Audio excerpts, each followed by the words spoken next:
species in the Antilocapridae. Antilocapridae is endemic to North America, right? Only found in the U.S. And, well, I shouldn't say that, maybe up in Canada, I don't know about that. But it's the only species, Antilocapra americanus. Okay? So if you can get it to family, which you should be able to do by now, then you've got it to species, right? And so how do you get it to family? Two lacrimal. No lacrimal depression, but it has Two lacrimal canal. two lacrimal canal with foramina, and it has fenestration. Good. Only ungulate, only ruminant that has that suite of characters in combination, right? Okay. So the rest of what you have to know in the ungulates are in the family Bovidae.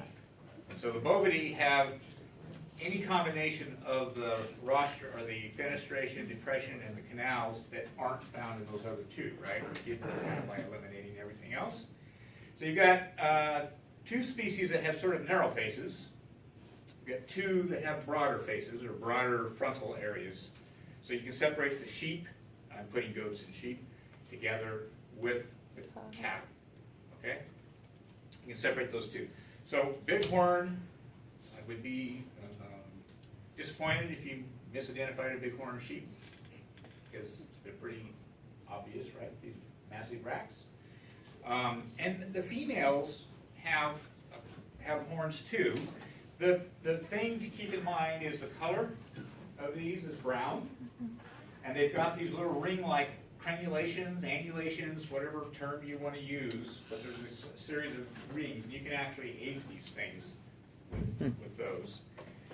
To separate it from the mountain goat, in which the horns are black and they're smooth, mostly. I mean, there's some annulation, but it's nothing like you see in the big ones. Okay? That should be really easy. There's another sheep we have that has big horns, big curved horns like this. Anybody know which it's called? There's another bighorn sheep in North America. It's not called a bighorn sheep. This is called a bighorn sheep, but there's another species.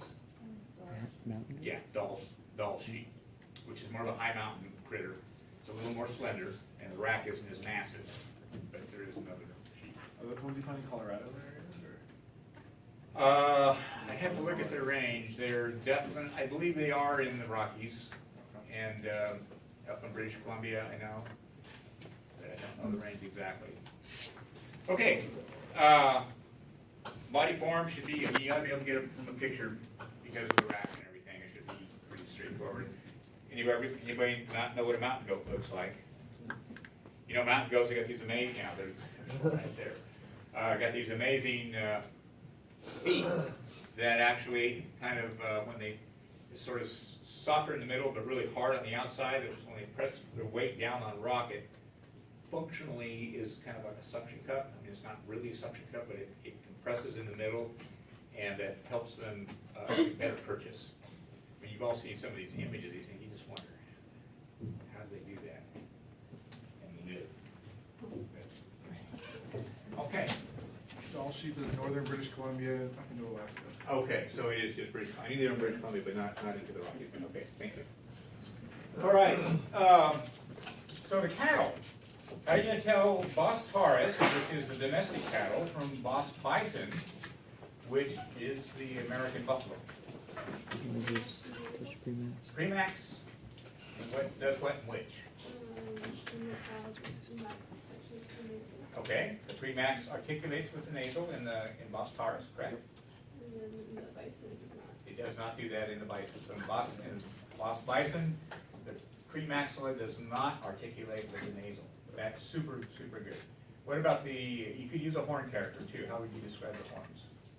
Horns go outward in Bos taurus. They go out and forward. Out. Yeah. As opposed to up and back.